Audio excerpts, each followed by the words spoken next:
I'm Kristen Welker in Houston, where tonight President Trump is seeking to use the specter of that caravan of migrants to energize his base just 2 weeks before the midterms, contending without any evidence criminals and unknown Middle Easterners are mixed in, doubling down late today.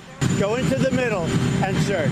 You're going to find MS-13, you're going to find Middle Eastern, you're going to find everything. On the ground in Houston, Trump supporters lined up for hours ahead of tonight's rally to watch the president campaign for Texas Senator Ted Cruz, once his bitter rival. Ted Cruz, I call him Lying Ted Cruz. He's lying Ted Cruz. Months of attacks that included then-candidate Trump falsely accusing Cruz's father of being involved in the Kennedy assassination and even mocking the appearance of his wife, Heidi. Donald, you're a sniveling coward, and leave Heidi the hell alone.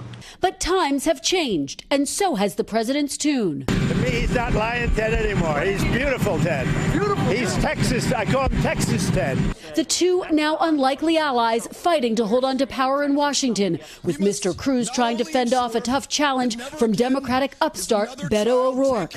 He's dishonest. It's why the president called him Lying Ted, and it's why the nickname stuck, because it's true. With early voting already underway, Texans say they're energized. I think you have energy on both sides. There's no doubt about it. I think we'd be stupid to think that you're not going to have a lot of energy on the left.